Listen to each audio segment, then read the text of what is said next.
It's May, as you are well aware. Justin Timberlake's going to say it's going to be May. Uh-huh. Except no one has shown that meme at all. I haven't seen it at all.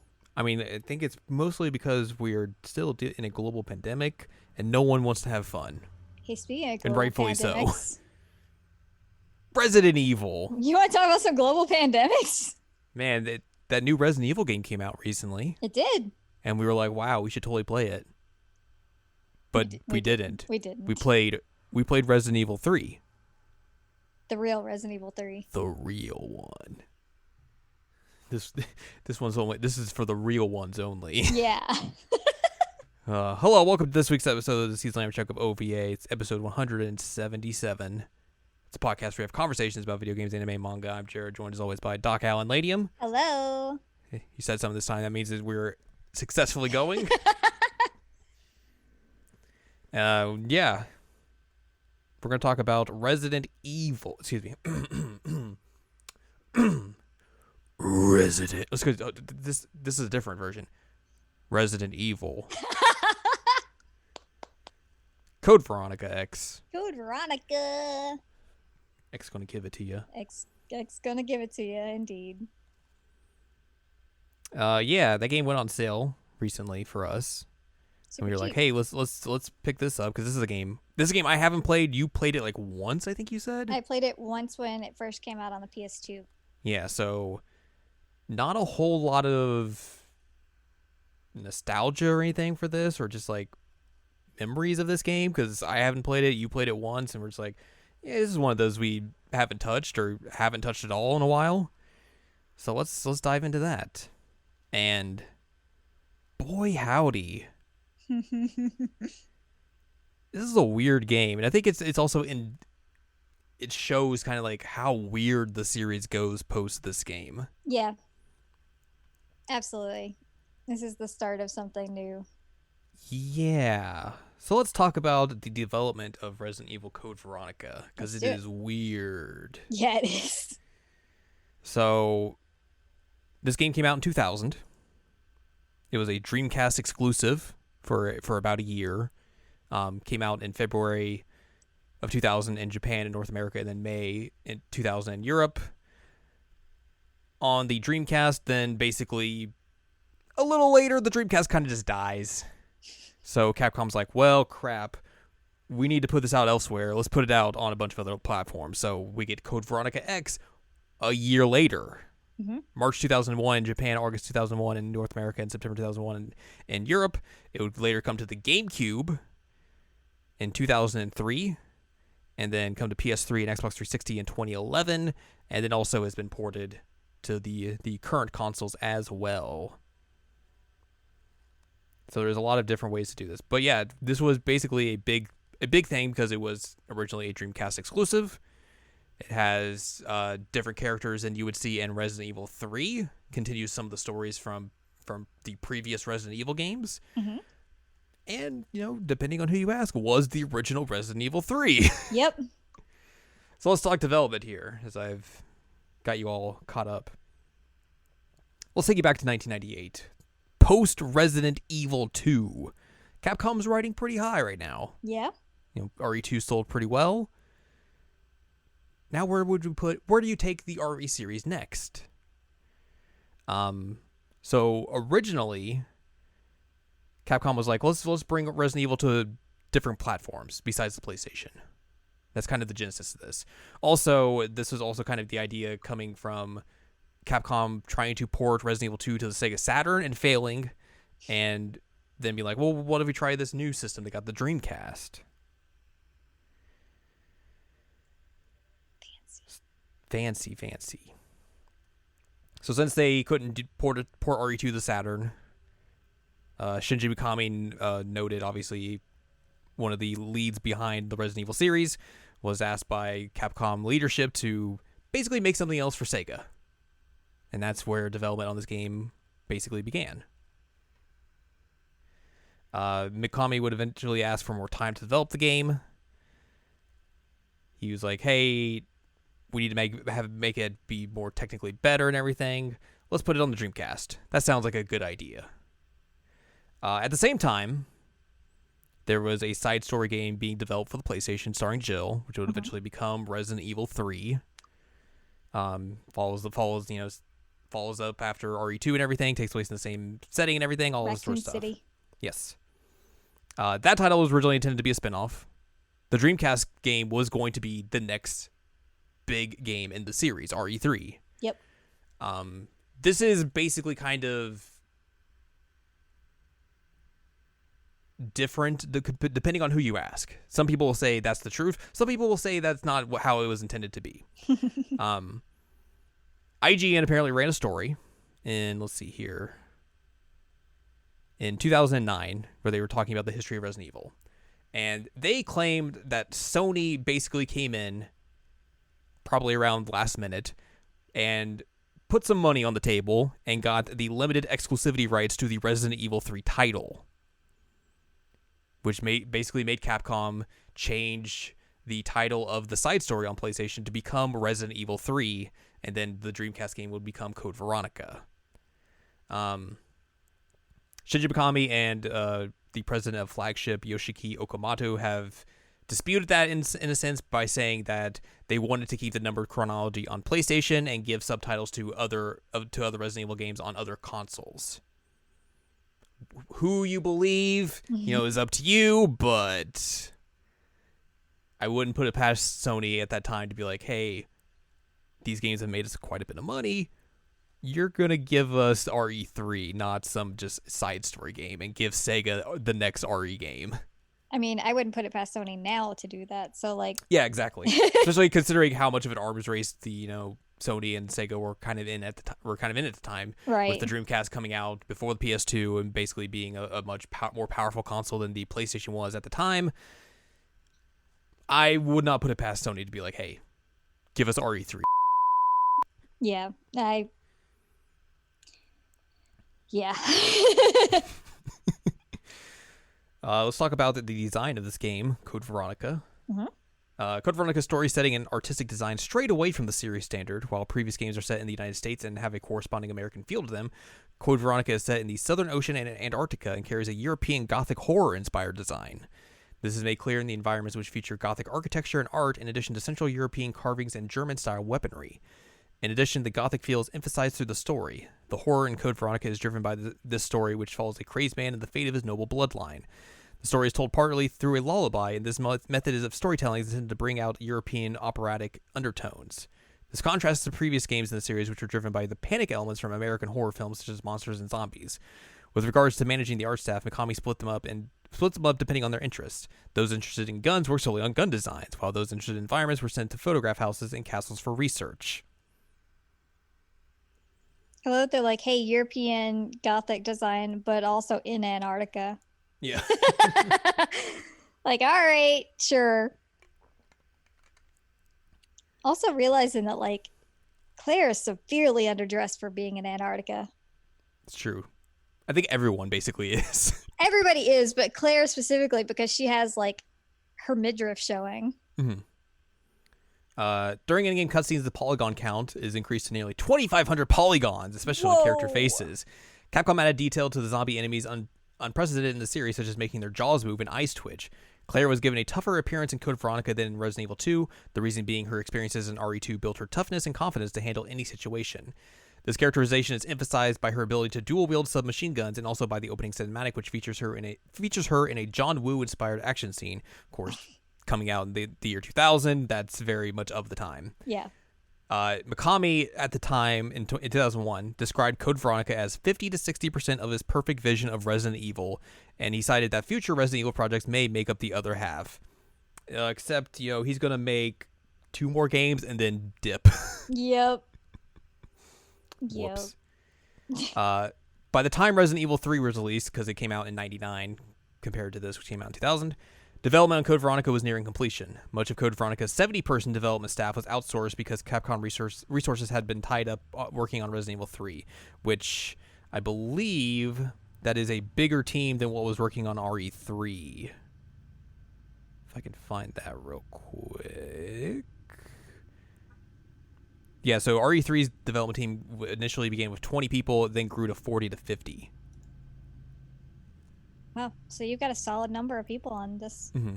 Which I would assume probably is a little bit more because they're working with a new console and everything. Yeah, fair. So, Shinji Mikami and Yoshiyuki Okamoto's team at Flagship oversaw the game's scenario and direction, while XAX Entertainment assisted with environments, and Nextech handled much of the technical development. Capcom Production Studio 4 still handled art design and character design. By September 99, Sega was sending some of its own developers to help add final touches to the game. Sega assisted Capcom with the game's programming to help keep a good frame rate. So yeah, definitely something like, hey, this is a new console you guys are working on for the first time with this series per se. We're going to send some people out to basically, help you out with that. Help you. It's fair. Mm-hmm. Let's talk about a little bit the release of this game. Okay. Code Veronica was confirmed to be development as early as August 98. Despite not being a number title, they still promoted it as the true sequel to Resident Evil 2. I mean, not wrong. It was officially revealed on October 6, 1998 by Capcom R&D chief Yoshiyuki Okamoto. Capcom of Japan stated that they were hoping to sell the game to roughly 1/3 of all Dreamcast users, which they estimated would total to around 1 million copies. In July 99, Capcom of Japan announced their shipment expectations for the Japanese Dreamcast version were at 400,000 copies. Journalists were skeptical of if this was only the initial shipment or evidence that Capcom overestimated sales of the Dreamcast, given their initial sales estimate was 1 million. Capcom initially planned to have Code Veronica released around the same time as Resident Evil 3, and more importantly, the Dreamcast launch in North America on 9/9/99. However, delays pushed the project back to early 2000. To make up for the game's absence, Capcom announced that they would release a port of Resident Evil 2 for the Dreamcast that December. This release, called Biohazard 2 Value Plus, included a demo for Code Veronica. Code Veronica was released in February 2000. Pre-ordered copies came with a unique numbered tag, special red packaging, and a unique title screen. Ooh. Which that's real fancy. That is real fancy. Limited Dreamcast system bundles were also released to commemorate the game's release. The Claire version, limited to 1,800 copies, consisted of Code Veronica game, a pink system, pink controller, and a VMU. The other bundle, known as the Stars version, has the items except the system is a dark transparent blue and features a Stars logo. This bundle was limited to 200 copies. Expecting high demand, Capcom set up a contest for fans to enter to win an opportunity to purchase the systems. A soundtrack was released in February 2000 as well. That sounds like a rad thing to have. Mm-hmm. We're going to come back to this a little bit and talk about Code Veronica X, but let's talk about sales on the Dreamcast, because, as I said, they were targeting 1 million units. Mm-hmm. In its first week, Code Veronica outsold Shenmue. In total, the Dreamcast version sold almost 450,000 units in the United States alone, and 1.14 million copies worldwide. So they hit their target. They did hit their target. However, the sales were weak compared to series predecessors, but strong compared to other Dreamcast games, which I think is just a thing of, like, more people own PlayStations than Dreamcasts. Yeah, fair. So, sure, that probably is not as much as RE1, RE2, but or potentially RE3, but they hit their target of 1 million. So you would have to definitely consider this a success. Of course, the Dreamcast would basically die. Mm-hmm. In about a year later. So, what does Capcom do? Let's port this game. This is what Capcom always does. It's like, let's port things forever. Yep. Because the Dreamcast had a much smaller unit base than the PlayStation platforms, Capcom knew the series could not survive on the platform. This led to bringing an extended cut titled Code Veronica X in the West and Code Veronica Kanzenban in Japan. What to the does Dreamcast. Kanzenban mean? Well, it means complete version. Oh, that makes sense. So that came to the Dreamcast and PS2 in 2001. The extended cut was announced in November 2000. It has approximately 10 minutes of new cinematic sequences that reveal more about Wesker's involvement with Umbrella. Ooh. The rest of the game remains unchanged, although Capcom claimed they made some graphical enhancements. Capcom printed special DVDs of Wesker's report for the North American PS2 release. They were sold on Capcom's website and given to customers who purchased the game at specialty retailers such as Electronics Boutique and GameStop. Code Veronica X was later released on the GameCube along with several other Resident Evil games. It was included in the Biohazard collector box for the GameCube in Japan, a bundle of RE titles, which also included a copy of Wesker's report. A high-definition remastered version of Code Veronica X was released in September 2001 for the PS3 and Xbox 360. An emulated version of the PS3 PS3 version was released as a PS2 classic in July 2012 in Japan and May 2014 in Europe. Another emulated PS2 version was released for the PS4 in May 2017. The Xbox 360 version was added to the Xbox One backwards compatible library in February 2019. So yeah, the PS4 version is a PS2 classics version because it has the PS2 boot screen. It uses the weird PS2 control scheme for PS2 games on PS4 where like you have to use the touchpad for start and select. Yep. Weird like that. That upset me. Yeah. So this PS2 version, mm-hmm. How much do you think it sold? I mean, you know, because I told you this already. I do know, because you told me this already. So tell them. The PS2 version of Code Veronica X sold 900,000 copies and earned $27 million in the United States by July 2006, outselling Resident Evil 4 at the time. It would go on to sell 1.4 million copies worldwide. This magazine ranked it as the 63rd highest selling game launched for the PS2, Xbox, or GameCube between January 2000 and July 2006 in the United States. So yeah, that's a lot. Mm-hmm. Which is not what I was expecting because of things. Yeah. But we'll of course, given how many other places it's gone, so it's going to have sold probably quite a few. But even like the Dreamcast version, you would definitely consider a success. Yeah, totally. Given Capcom's initial target numbers. Absolutely. But yeah, let's talk about this game. Code Veronica. Weird. Yeah, it is weird. That definitely feels like this should be Resident Evil 3. It does. I mean, like, it plays in the same vein of RE2 in that, like, there's like two protagonists that you follow their stories. It takes place legitimately right after RE2, like not right after, but you know, 3 months after. It is a very distinct, like, this is connecting to RE2 because we know that Claire's entire mission there was to find her brother. And then it kind of follows the same trend that the first two games had, where it's like different locations, different characters. Yeah. But same kind of centralized story. Or at least continuing story. Yeah, I mean, it to me, it feels very much like an RE3. Mm-hmm. Like, it's definitely a true sequel to RE2. Which just makes this whole thing so bizarre. Yeah. Yeah, it does. And, like, when we played through this, I think at the end, I was, considering this is the first time I played it, I was so confused because if you look at how this game ends, and even if like you wanted to classify this as like an RE 3.5, mm-hmm. where the series goes next for 4 through 6 is in completely different and opposite direction from where you would think the series is going to go following this game. Correct.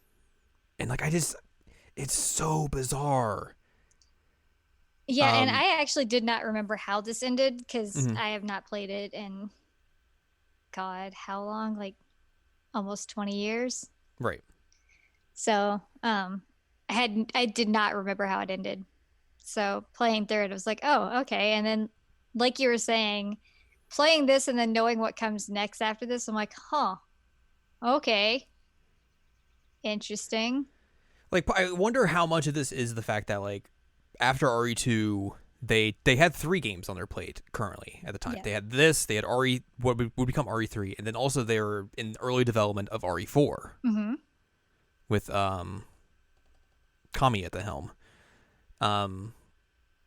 In between the time that RE3 comes out in 99 and RE4 comes out in 05, they put out RE3, Code Veronica X, Resident Evil Remake, Resident Evil 0, and then RE5 or RE4, excuse me. Mm-hmm. That's a lot of games in a 6-year span. It is a lot of games. And obviously, you know, with the fact that how much time is in between these 2 games and RE4 coming out, like, you have to wonder how much writing and everything and story was like kind of just like thrown around and left on the table and everything to where we get to where the story in RE4 basically goes, and then where the story in the rest of the games basically go post that. Because you would basically think, coming out of this game in particular, that like, oh, RE4 is going to be more, hey, we're going to go track down Wesker, track down more of Umbrella, and that's the game. We'll probably have like a different protagonist and everything, but like eventually, we're going to continue on with this story because that is the central theme and plot of Resident Evil as it has been. Right. We have to take down Wesker. We have to take down Umbrella because they are awful. Especially because like this is the first game you see Wesker back since RE1 where he's presumed dead. Right. So like that's a pretty big plot point to have. Mm-hmm. And then we get to RE4 and none of that happens. Nope. None of it's really even tied to this. We have the Plagas instead. Yeah, it's just like, well, let's just come up with something else, I guess. I don't know. Shrug shoulders. And you have to wait till RE5 to really get that, and then RE5 is a terrible game, so... No kidding. Like, RE6 basically kind of feels like the culmination of everything, because, like, the way this is building, you would think, like, oh, well, either the next game or the game after, it's going to be, like, you're playing as Jill, Chris, Claire, Leon, everyone. And you're going to take down Umbrella. Like, that's how this series probably should have gone. But then it doesn't. And it's just so confusing and baffling that, like, that's how things ended up. Mm-hmm. And, like, the closest to getting Wesker again until 5 is, like, you get flashbacks with him. And not flashbacks, but you see him in 0, but that's even before, like... Yeah, I wouldn't say that counts. It's a prequel. Yeah, considering it's a prequel. So you don't know as much of like, well, you know what he's up to, but like he's not,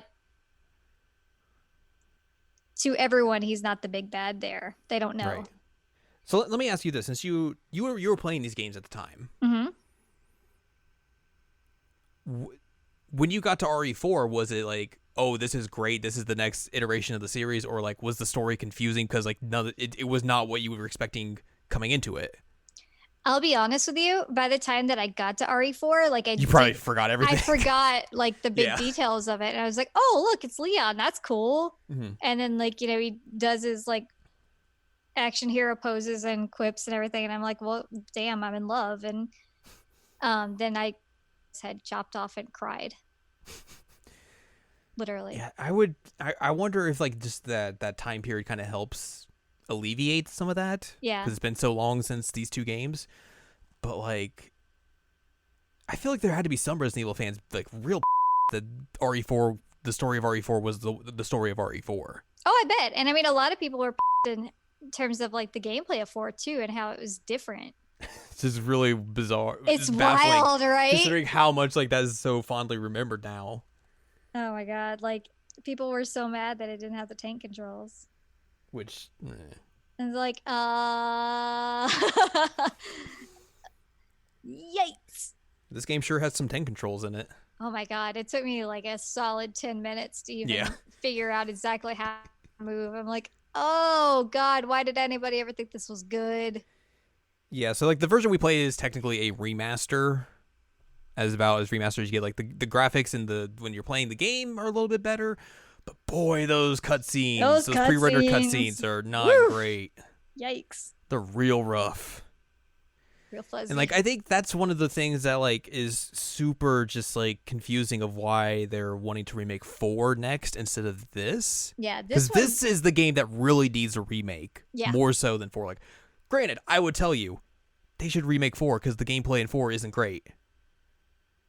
But this needs it way more. Way more. Like, imagine just how much, like, more fluid and everything the gameplay would be if it was, like, the RE2, RE3 stuff. It was in the RE engine and everything. Like, it would just be so good. Yeah, I agree. I mean, I would definitely play something like this, like, in the RE2 remake style. I think it'd be a lot of fun. I hope that they're not considering Darkside Chronicles like the Code Veronica remake, because I might be the only person who played Darkside Chronicles. For those who are unaware, Darkside Chronicles was a on-rails Wii game. Yep. That is basically does parts of Code Veronica is a prequel to 4. Yeah. It basically does like a truncated version of Code Veronica in it. I will say I bought one of those like Wii pistols Mm-hmm. specifically for that game.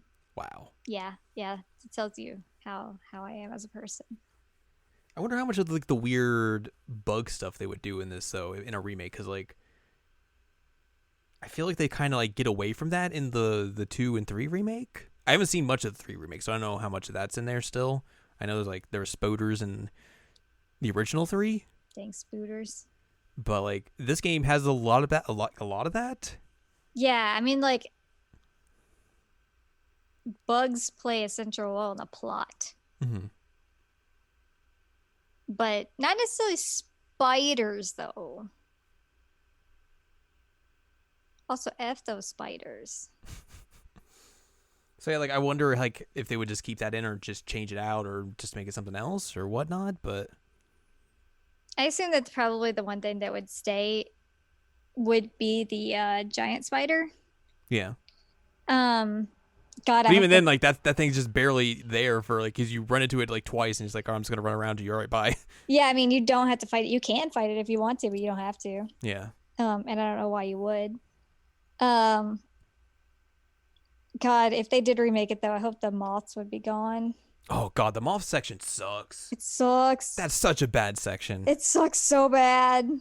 For those unaware, there is a section in this game where there's like a hallway where you have a safe room, and then like there's an area where you basically go and do a bunch of stuff in.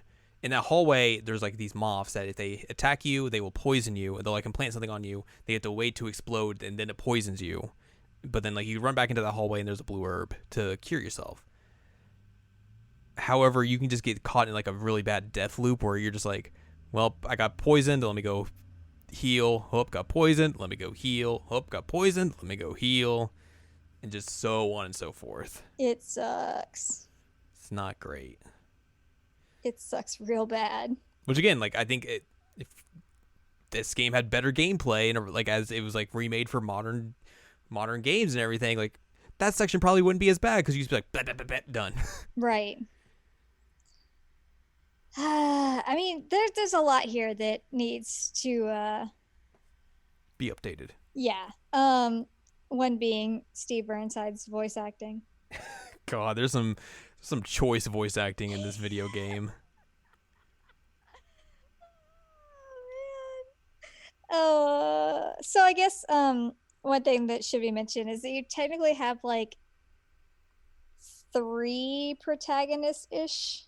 Technically. Because you have Claire, you have Chris, but then you also have Steve Burnside, who You play for like a hot second. right, but he plays a pretty like Yeah. big role in parts of Claire's route. Let's talk about the story. Let's talk about the story. I'm going to read the plot summary from Wikipedia because it's 3 paragraphs. I mean, we could just go through the plot too. It's up to you. Well, I feel like this just be easier. We'll pick up things along the way. Okay. In December 1998, 3 months after escaping from Raccoon City and prior to its eventual destruction, Claire Redfield raids an Umbrella Corporation facility in Paris in search of her brother Chris. Discovered by Umbrella security forces and eventually captured, Claire is imprisoned on Rockford Island, a prison complex owned by the corporation situated in the Southern Ocean. You know, the Southern Ocean. Sometime after her imprisonment, Claire finds herself released by one of the prison staff and discovers that an outbreak of the T-virus has occurred. In the resulting chaos, she finds herself teaming up with Steve Burnside, another inmate seeking to escape. It should be mentioned that he has like a battle royale collar. He does. He's very much looks like a battle royale character, which, again, that movie came out around the same time as this, so Yeah, the pants are ridiculous. he's very much a of his time character design. No kidding. In their efforts to explore the island and find the means to leave, the pair find themselves confronting the island's commander, Alfred Ashford. Both Claire and Steve find him to be mentally unstable as a result of him switching between two personalities, his own and that of his twin sister Alexia. Stuff happens. You eventually fight Steve's dad. Yeah. By that I mean he just shoots him a lot with his Yep. two guns. Two gun, plap, plap, plap, plap, plap. Which is real cool. I'm actually curious, like, and I think we might talk about this now, but I want to know eventually, and if we want to talk about it later, that's fine too. I want to know what you thought about the whole reveal of the twins and him, how what's his name, Alfred, has been handling this situation. It just kind of just like happens, I think. Yeah, but did you expect that like he was both? Not at first, but like it made sense, I guess, in a way. So like it wasn't like someone was like, oh, going into just like, oh, it's totally a split personality thing. But like the way, like if you go look back and like how they frame things and everything, it's like, oh well, yeah, that makes sense because like they don't show the two of them together in the same spot. Right. I've never seen Alfred and Alexia in the same spot together. Have you? um. Yeah. It. I remember that being like whoa moment for me when this came out. Like, Mm-hmm. oh man, this is like some psycho stuff. Um. Which I guess it should also be mentioned. The reason he has to kill his daddy-o is that they were in prison because his dad worked for Umbrella and like was spilling some secrets, Mm-hmm. and his dad became a zombo, so he Human experimentation. had to kill him. Yay, experimentation. Yay. Anyway, so yeah, split personalities, that happens. That is the thing that happens. There's also a section with a seaplane. Oh my god, with Cacao. that awful boss fight. The one that you got upset by. And the one in the plane. Oh, the one on the plane. Yes. That one, that was not great. So you have to fight a tyrant on a plane, and Yeah. like the strategy is to like hit him with this like launch, like cargo launcher thing. You do that, and then eventually you have to like shoot him again and wear him down enough so you can launch him out of the plane. And basically, it's like you were fighting in this very tight, enclosed space. He has a to where, giant like, reach. He has a giant reach, and he can just like fling you out the plane if he needs to. Yeah. Also, he just hits like a tank. Yep. Of course. Yeah. It's oof. It sucks. It took us both for like a good while to get through this.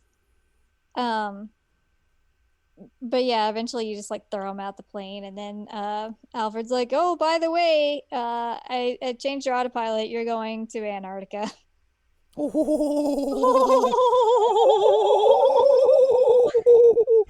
That it's probably the best part of Code Veronica. What that laugh is. It's like, that and Steve saying sorry. Sorry. Like between him and Steve, which like Steve says a lot of ridiculous things in this game, and it's just the way he's like wow and stuff like that. Like it's just bizarre. It's high quality of its time voice acting. High quality voice acting. Only the best for Resident Evil. It's true. This is before DC Douglas got his hands on Wesker, unfortunately. Mm-hmm. Oh man. So yeah, now we're in Antarctica. Yeah. Also, you find out that Wesker's alive. Oh yeah, that happens. He's like, "Hey, what's up? It's me, Wesker. I hate your brother. Yeah, really hate your brother. I'm gonna beat him up." Anyways, you can stay alive. I don't care. They beat you up a bit though. I forget exactly. They like crash the plane, but also like Alfred dies, but then he frees like a sleeping in a tube Alexia. And then so basically, she like, they have to fight their way through that. Him. Yeah, they have to fight their way through this like umbrella facility in Antarctica. They find that's been overrun by zombies and stuff. Eventually, they have to find their way out of it. They fight Alfred, except like he just like falls over and just falls into a pit. This is where you fight their tyrant dad on the roof. Oh, this sucked. That is a heck of a fight. Again, it's another thing where you can just get flung off of a thing and die. I got so frustrated with this that I was just like in tears, and you had to Mm-hmm. take over. Like, I was like, I'm gonna share play this. Let's do this. we did a Blah, blah, blah, share blah, blah. play, and I went and made dinner to try and calm down, and you got flung off the building a few times, but eventually beat him for me, which I appreciate. Thank you very much. Mm-hmm. But I legitimately was crying. I was so upset that like I just could not get it. It's a weird fight because like essentially you have to like use a sniper rifle to shoot this dude in like his very exposed chest, but like just like the fidelity of it isn't great. Like you will hit it like spot on and it'll just be like, whatever. That's not a direct hit. What are you talking about? Yeah, it's real funky. It sucks. So But yeah, they're weird experimented on dad. So that happens, and then What do you they call basically him, are able. Nosferatu? I think that's what they call him. Anyway, he has tentacles now. Yeah, you try to escape, and then like Alfred awakes his sleepy sister, and she's like, "I'm naked. You're dead. Cool. I'm going to caress your head. I'm gonna crush your head," and also send a tentacle out to grab their cool snowmobile truck and fling them back and capture them. I forgot about that. And then we get Chris Redfield. Yep, time for Chris. Not as beefy Chris. He's not beefy yet. He has not become beefy Chris Redfield yet. He's on the way though. We find out why he becomes beefy in this version. So Chris goes to the same island that Claire was at because he gets a message from Leon after Claire sends a message to Leon. She sends an email to Leon on the prison island. Yeah, and then Leon sends Chris a message like, "Hey, this is where your sister is. You should probably go get her." Chris is like, "F you, rookie cop." But also like, good on you, rookie cop. I don't know, like Leon using email is hilarious to me. He's typing with one finger. He's not pecking. Amazing. So yeah, Chris goes to the island. It's all messed up because like it gets blown up when Claire and Steve leave. Self-destruct button. Yeah. You find the dude who initially lets Claire out of her prison cell gets eaten by a worm. Yeah, he gets just super fight this worm. And then dude's like, "Here's a lighter. She gave it to me." She gave it to me. And Chris is like, "Oh yeah, this is mine." Thanks. Claire, why would you give somebody my lighter? You jerk. All right, cool. I'm gonna go set this thing on fire so I can get these guns. So yeah, you find your way through the collapsedness of this island, finding kind of like new ways to go around places. Then you find Wesker, and Chris is like, Wesker. Wesker's like, Chris. I hate you. I hate you. I want you to die. But also I got other stuff to do. I got some hunters who will help me keep you busy while I go do other stuff. Sunglasses. Chris gets wrecked. He gets beat up a lot. He gets beat the heck up in that battle with, or it wasn't even a battle, in that first scene with Wesker. Mm-hmm. Like, he just gets obliterated. And then, like, I don't remember what they call them, the stretchy boys. One of them. Yeah, Stretch Armstrong man. Yeah. Got some Stretch Armstrong boys. I think they're actually called Bandersnatches, but Stretch Armstrong's better. Yeah, see, they're basically enemies that like have an arm that they can stretch and like hit you. Which is rude, and they grab your head. They'll kill you. Mm-hmm. They'll squish your head. Real rude. But yeah, they find out that Lexi is alive, and they're like, "Oh, we should go to Antarctica, but not together, separately." Get that T Veronica virus. Yes. Eventually, they find their way to Antarctica. Chris gets the jet plane. Chris flies a fighter jet. Oh my god! Because that's just how Chris Redfield does things. That oh my god, it's so funny. Not as funny as the ending jet scene, but that one's really good. So like you fight your way through this the Antarctica base, which is being more frozen over. You have to like because of time. Grab his icy corpse at one point. Yep. Iceman. There's a big spooder. It's a big spooder. It's very big. Eventually you find Claire in a in a definitely not a recreation of the mansion from Resident Evil 1 again. Oh yeah, no, not at all. What are you She's talking just been about? like hung up and like with sticky goo, and Chris is like, "Hey, I got you." And apparently you can get like a split path here. Yeah. So like you can either have Claire get poisoned or not. You didn't Yeah. have the Claire poisoning scene. I did. So I had to go like find serum for her and then bring it back and be like, here you go. And then the rest of the scene just plays out. So what happened here is if you are poisoned in the Nosferatu fight with Claire, Mm-hmm. That poison status carries over to here. That makes sense. And apparently you did a better job fighting on my side Yeah. than you did Apparently on I your was side. better in your game than mine. So I did not have poison Claire, and so I got a lot more cutscenes, and then you're like, oh, I am poisoned, so I had to tell you where to go and how to fix it. And then I got those It was cutscenes. super easy. Then eventually Alexia shows up and's like, I'm gonna fight you. I'm gonna shoot fire at you. Also, Wesker's there and he's like, ah! Oh no, she shouldn't fire at me. I gotta go. Bye. So one part about this that's really funny, and we'll talk more about this probably after we finish with the plot summary. There, one of the guides out of the many that we were following, oh man, one of them was raging at this part because he's like, there's this really cool scene with Wesker, but Wesker punches Alexia, and that wasn't in the original game, and I don't know why that's here in X, blah, blah, blah, blah, blah. I'm like, dude, calm down. Like, he was so upset in this walkthrough about Wesker punching her. He did not realize that there was 10 bonus minutes of cutscenes. Well, this was the first time that he actually, like, went off on it. I'm like, dude. Because most of the other time he's like, check out this cool Matrix cutscene, or like, check out this cool cutscene, or like, this great cutscene with Wesker. And then this time he's like, that didn't happen. God. Man, imagine how this guy would feel about Final Fantasy VII Remake. Ooh, buddy. Check out this cool cutscene. That definitely didn't happen in the original game, and I can't believe Nomura would do this. I mean, oh wait, sorry, I forgot that I am this fact writer.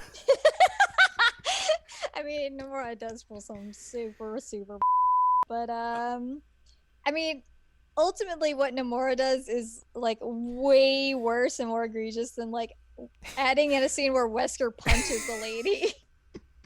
Like, Wesker sucks. Of course he would punch a lady. Also, she's like a freaking monster. Mm-hmm. Anyway, it was just really funny to me that he went on this giant rant about how it wasn't in the original version. God, we had some just trouble with fact writers with this game. We'll talk about that after we finish. God. So yeah, you have that boss fight, and then eventually Chris and Claire go their separate ways to do other stuff. Claire goes to find Steve and finds out Steve's been tampered with. He's been tampered with. Oh my God, that's good. He's been injected with the virus. Alexia injected him with things and put a. It's interesting that like her MO, I guess, is like injecting people and then like putting an axe over them. Like, that's what she did with her dad in that basement. Well, I think they did that with their dad because they were trying to keep him away from them. Mm-hmm. And I think this was just because, I'm a jerk. Weird.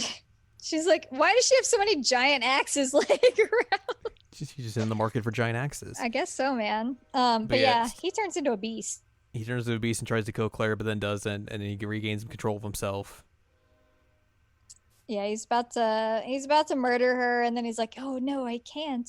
And at that point, Alexia sends out a tentacle and stabs him. Mm-hmm. And he's like, "I love you, Claire." Which, the fact that he's like, "I'm in love with you, Claire," after knowing her for like a day, and I'm like, "Whoa, buddy, you gotta calm down." Which, he is 17. So, like, 17-year-olds don't make the best decisions. I don't remember how old Claire is in this. You want to do some Googling? Well, how old is she in RE2? That's what I'm trying to remember. I'm Googling. Do the Google. But yeah. But yeah, he's like, I'm in love with you. And I'm like, wait, what? I'm sorry. I'm sorry. it's just so weird that he was just like, yeah, time to tell you that I super duper love you. What year did this take place in? Do you know? 1998. 1998. December.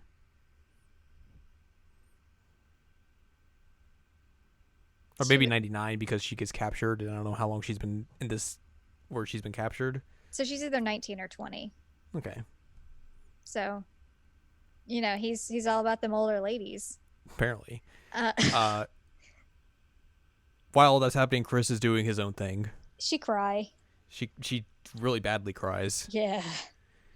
After Chris finds her again. He's like, oh, Steve's gone. He's like, okay. Anyways, I gotta get you out of here. There's the one part where she's like, we gotta save Steve. And he's like, who's Steve? Who's Steve? Who's Steve? Who you talking about? Who's this Steve character?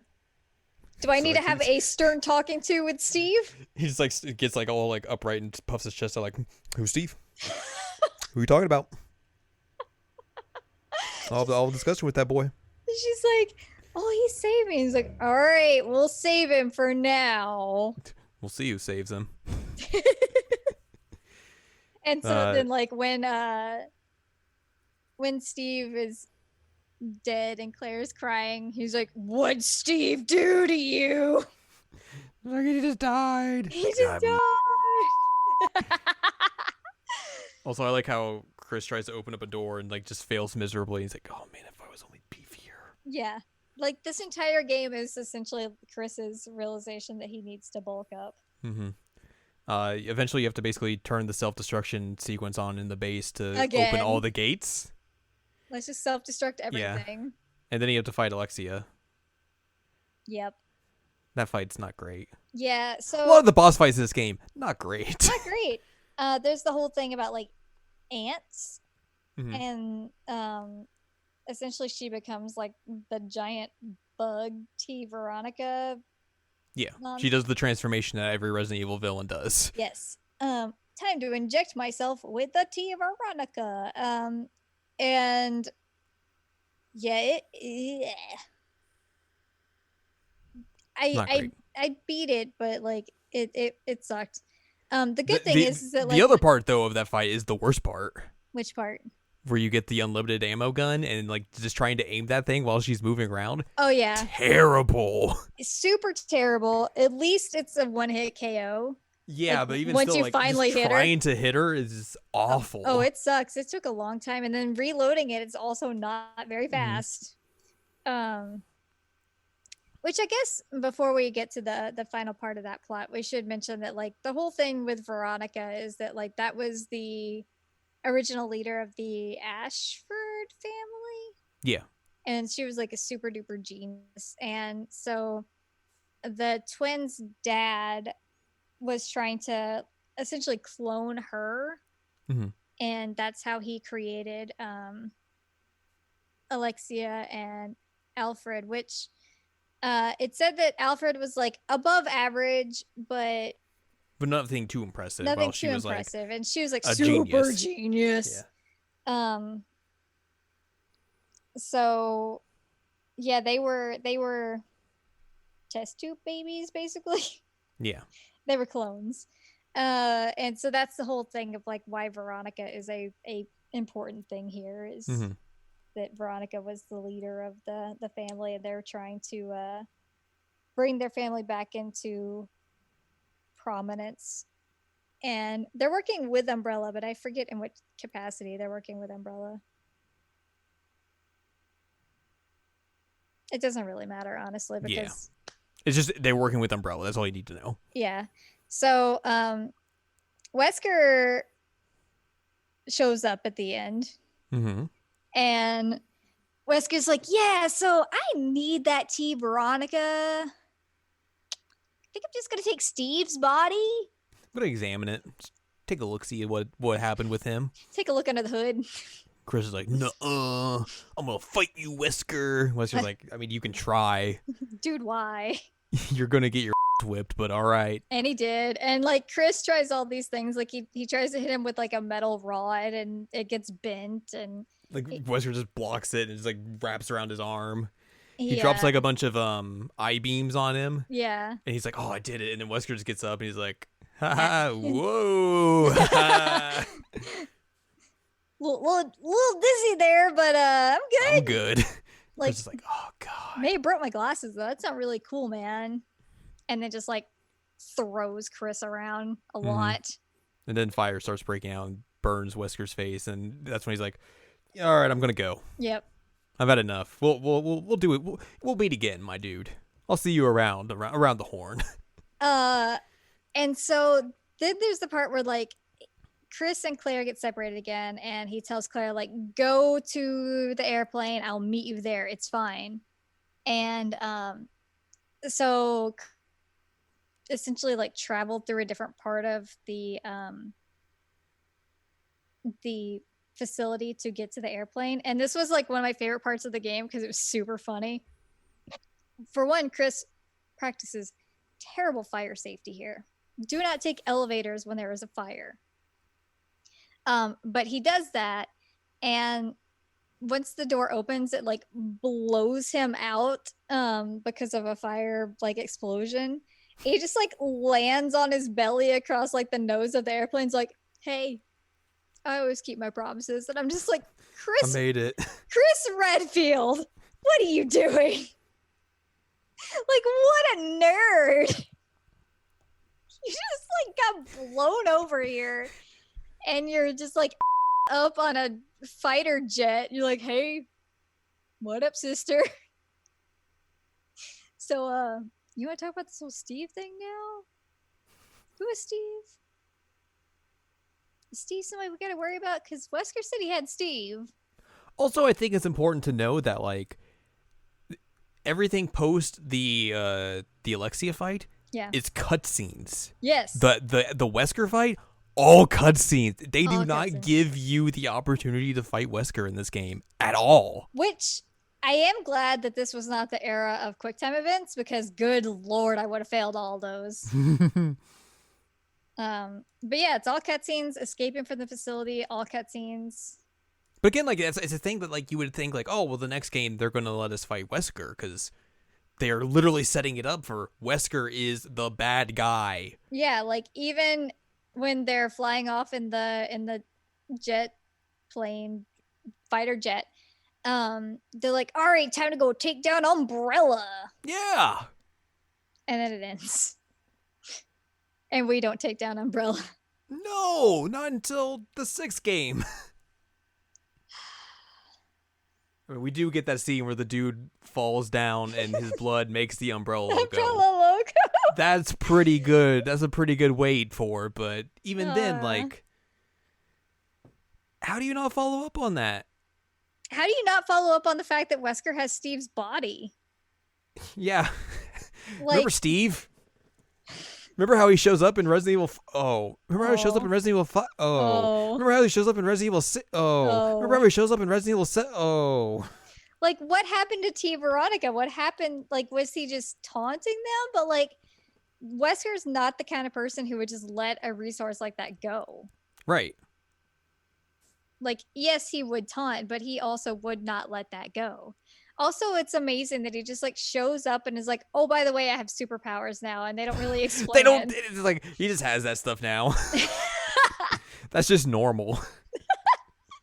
So like the only way to describe it is him saying like he's not human anymore. Mm-hmm. That's the only way to describe it. He's like, I'm not human anymore. You know, maybe those like Wesker files or whatever like explain that a bit better. But you know, maybe a little bit of explanation here would have been helpful.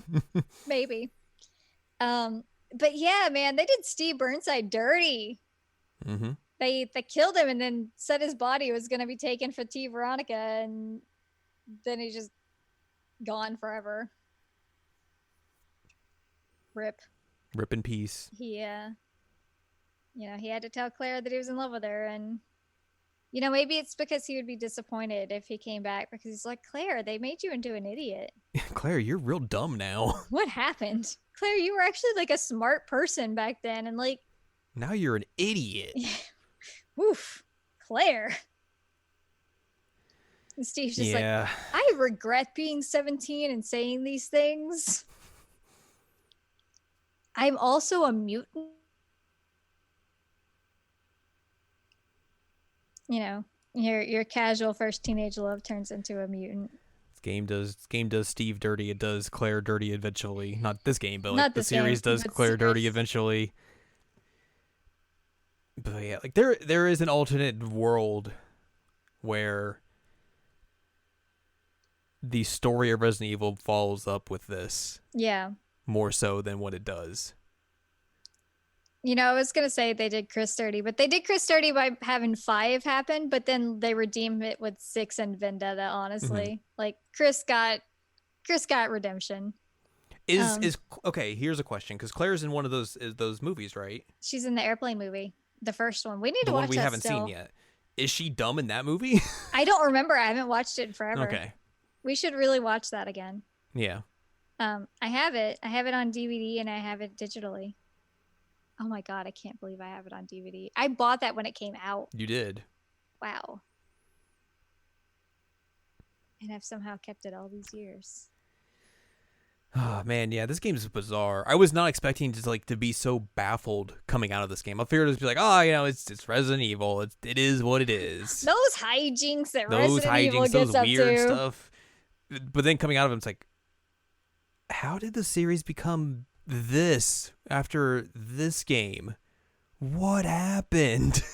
Well, we were talking about it earlier. Like, this is also not the first time that this is, or it would not be the last time that it happened. This is the first time it happened, but then it happened again between 6 and 7. That they just like Take the series in a different direction. do a complete reset of like, this is what Resident Evil is, and I'm like, wait, Mhm. what? Like the fact that they do 3 to 4 games, do a reset. Yeah. And in the first few Resident Evil games, well, first 1, 2, 3 in Code Veronica, like they're referred to as zombies. Mm-hmm. And 4 through 6, they're not zombies. There's either the Plagas or whatever, like they always have a different name for it because it's not. I don't know why they move away from zombies, but they do. I do like this one review that states, this is from Edge Magazine, for the Dreamcast version, where they said, this is the closest the series has got to emulating a Hollywood action feature, which is very poignant of where the series would go. Yeah. No kidding. Which is funny, because I don't think people would put this game in the same vein as RE4 through 6. Mm-mm. In terms of becoming more of an action game than a horror game. But I could see it. Mm-hmm. I mean, with the whole like fighter jet and all that. Like there's less of like, I don't know. Resident Evil has always been a little bit ridiculous. I feel like this is the start of it really starting to lean ridiculous. into that a little bit more. Yeah, and then 4 just went full tilt into it, and then 5 and 6 went way more full tilt into it, and I love it. Which, yeah, I mean, people who say that Resident Evil is a serious game, like, no, it's not. It's never. They're popcorn horror flicks. They really are, and like, I feel like people tend to forget very quickly that Leon was chased by like a giant statue of this like Napoleon looking dude as like a boss fight. And I'm like, never forget the villain of Resident Evil 4 is the little Lord boy. He looks like a little Napoleon guy. Yeah. And people seem to forget that like that is an actual thing that happened in that game, and that's campy as heck. Mm-hmm. But Resident Evil is a serious title. I don't know why people didn't like RE6. They're ridiculous. RE6 is great. They got scared off by Giraffe getting. God. I did not see that until you told me that, and now I can't unsee it, and it's unfair. That's my job. So, what would you have wanted post from like Code Veronica? What would my Resident Evil 4 be? Yeah. Like, I'm genuinely curious what yours would be. it's tough to say because like I think the way that they transition the series into a more like a better playing game or series, like I obviously like I don't think RE4 plays as well as RE6. Mostly I don't think like those controls have aged all that well, but I understand how influential that game is to third person action games and how they've gone. So like I would hope maybe like the gameplay would kind of stick in that same vein and kind of get rid of tank controls and everything. Oh yeah, but please. I feel like you have to make the next game follow up on what they've basically are telling you at the end of this game. Like, it's time to go take on Wesker and Umbrella. Whether or not you actually fulfill that in 4 or not, I feel like you have to do that. And maybe like, and I think eventually you lead yourself into a scenario where you do a big team up game, kind of like what 6 is. Yeah. Whether or not that's 4, whether that becomes 5 or not, that's another question all entirely. But like, yeah, I think eventually you lead up to, here is the game where you play as Jill, Claire, Chris, Leon, Rebecca, because they would have introduced Zero at this point. Mm-hmm. Throw in any of the other side characters from the other games that are still alive, or bring them back as cameos. And it's just a big team up romp where they're going to go take down Umbrella and Wesker and all his weirdness. Is Barry there? Yeah, bring Barry back. Bring Barry back. You could have Ada come back with Leon, have them get into shenanigans. Just basically, it's like it's the Avengers film, but it's Resident Evil. Yeah. And but better. You know, it took until RE5 for Wesker to come back again. I think there was like some hinting at him in 4, but like not until the PS2 version. But 5 is where we get Wesker again. It's like that's a pretty big gap.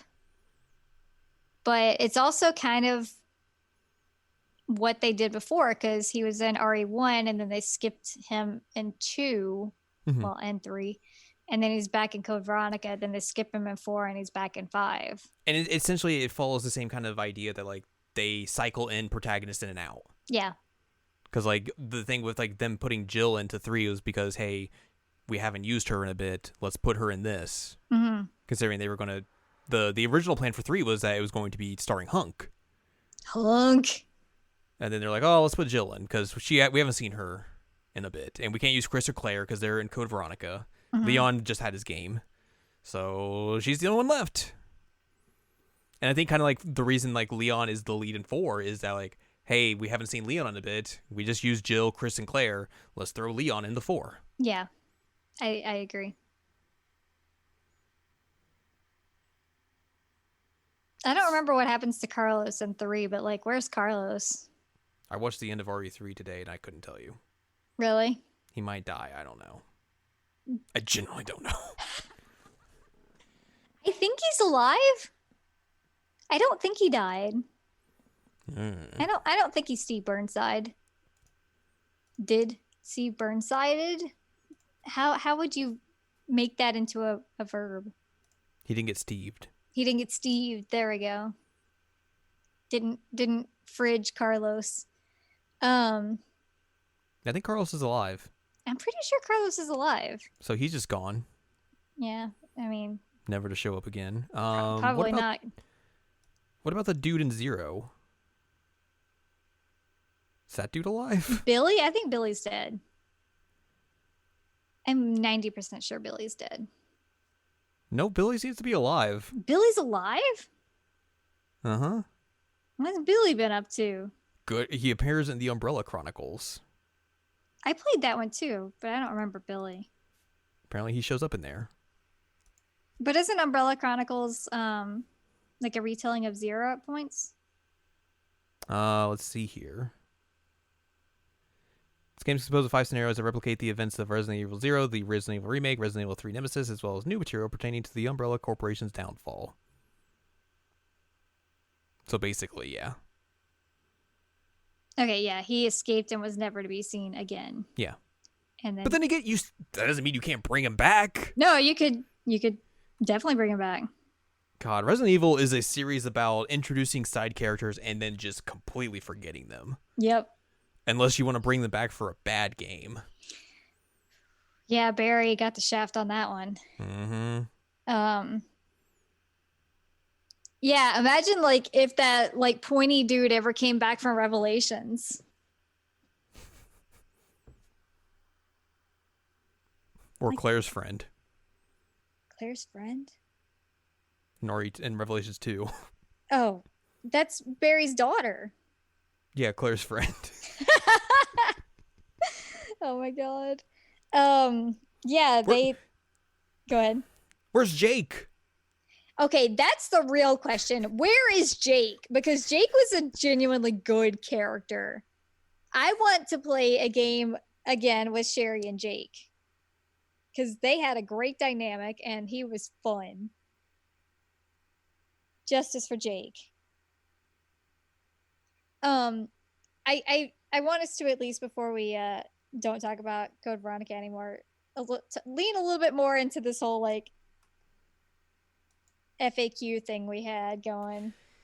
Yeah, so obviously we tried to play this with an FAQ just to streamline it and get through it as quick as possible because we started like Friday night and wanted to get it done before we can record and everything. Boy, howdy, FAQ writing has definitely evolved in the last 20 years.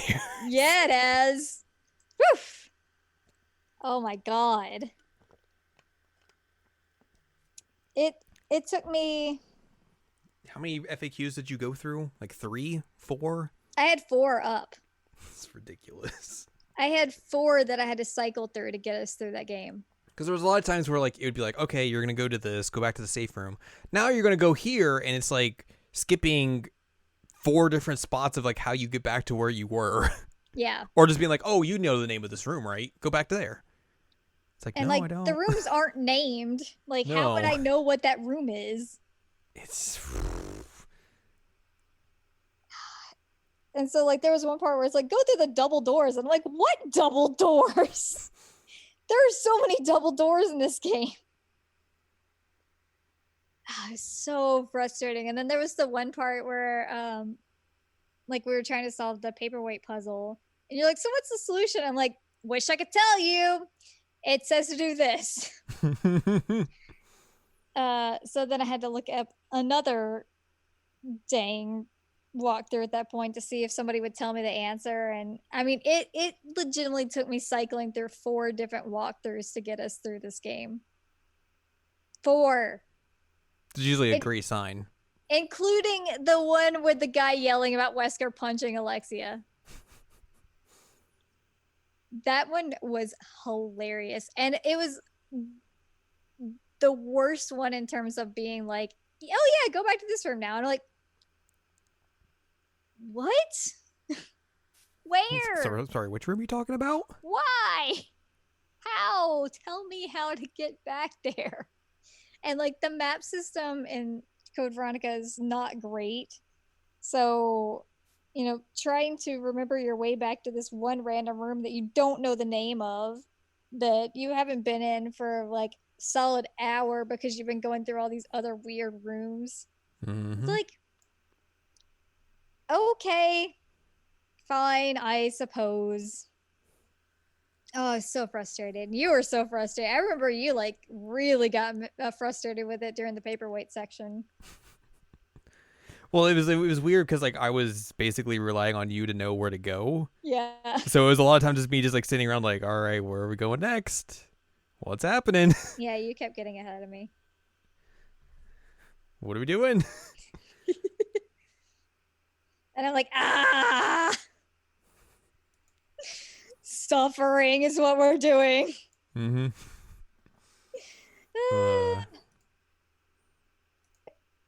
That's Resident Evil Code Veronica. Yeah. Yeah, it is. We played it. We did. It's not the worst Resident Evil that exists. It's definitely not. It's not the best Resident Evil to exist either. Yeah. It's fine. It's fine. I would easily like it better than 3. I would like to see this remade. I would like to see it remade too. Who would you have voice Steve in a remake of this? Ooh, can we get Steve Buscemi?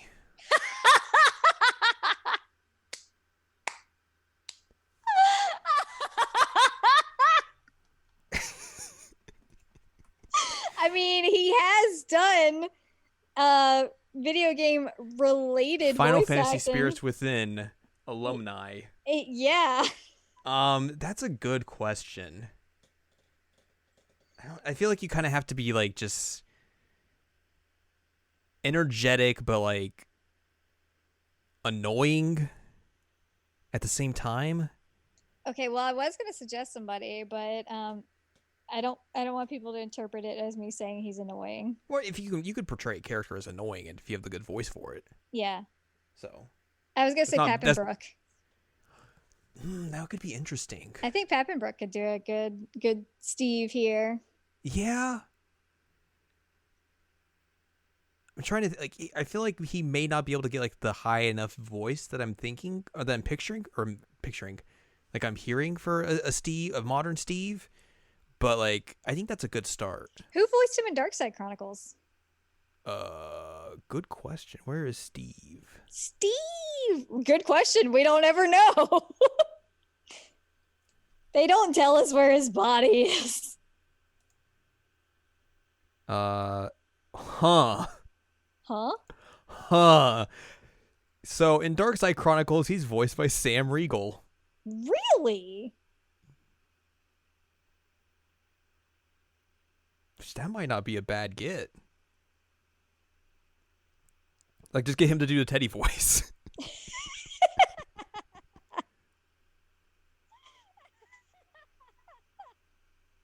Oh my god.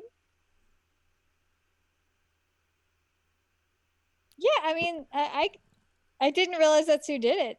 It's not Also, bad. I didn't realize that the Ace Attorney anime got him to play Furio Tiger, the Phoenix Wright knockoff in the third game, and so he's the voice of that in the anime, considering he's the voice of Phoenix Wright in the games. Yes. That's a really good get. That's a really, really good get. Smart. But yeah, I think that would be good. Yeah, I could see. I want to go listen to that now that I know that. I don't remember it. I haven't played it in ages. And then just bring back Claire's VA from 2, and do you keep Chris's VA when he's beefy, or do you replace him with someone younger? Is he okay, hang on.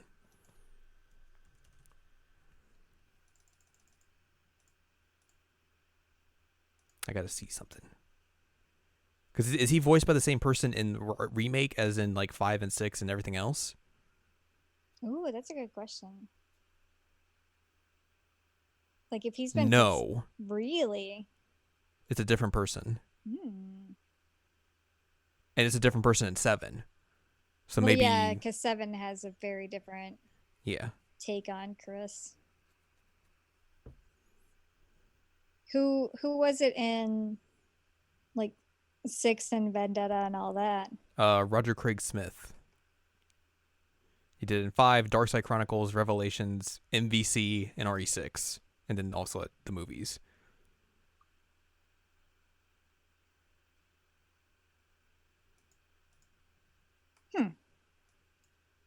But I think you could probably still pull that off. I think so. Considering Chris is technically older. So. Yeah, I think it'd be fine. Are you thinking the same voice actress from like RE2 remake or like Yeah. Court? Because considering it's basically a few months after RE2, so like, why would you change it? Why would you change it? Yeah. Mm-hmm. Man, this game really needs a remake. It does. Although I feel like the whole spider thing would be a nightmare for anybody with like arachnophobia. True. Especially in a remade version. Mm-hmm. The good thing about the horrible walkthroughs is that they warned me whenever there were spooters, so I could tell you. It's good, yeah. It's very nice. So I was like, oh, by the way, there's spooters coming up. And you're like, okay. Dang it, get out of here. I can brace myself. Otherwise, it's spooky. Like, if you don't know, like, there was one part where we had to, like, seriously do some research to see if there was a shark because I couldn't remember. And we were in an underwater area, and you're like, all right, give me a second. Let me check. Which, I mean, I wouldn't remember because, as we've talked about with RE, like, remake, Mm-hmm. I apparently just mentally blocked out that entire section. I don't know how I got through it. I don't remember at all playing through that. I remembered the rest of the game pretty well. Just happened. So, like, I would not have been surprised if there had been sharks in here and I would have blocked it. Yeah. So I'm glad that you searched to make sure there were no sharkies. Thank That's you. what I'm here for. Oof. Yucky sharkies. Well, that's going to wrap this episode up. Yeah, we got through Code Veronica. We did. We didn't get eaten by snakes or hunters or anything else weird. Stretch Armstrong Man. Stretch Armstrong Man or Steve. Or Steve. Rip. Rip Steve. Justice for Steve. Bring back your side characters. No kidding, Resident Evil. You have so many good side characters. Do something with them. Well, if you'd like more from us, go to seasonlanguagecheckup.com or sec.cool, where you can find past episodes of this podcast and other podcasts like Season Language Checkup and Jared and Al Watch. You can also find columns and reviews on the site as well. If you'd like more from Anladium, go to anladium.com. She's got columns and reviews. You can follow us on Twitter, twitter.com/animecheckup. And you can support us on Patreon, patreon.com/SACOVA. Buy us a slice of pizza. Get access to unreleased podcasts, bonus podcasts, podcasts early, all that fun stuff. Yay! Next time, we'll talk about something else. Mm-hmm. Can you imagine if Ashley Graham came back as a protagonist? People would be mad. I wouldn't.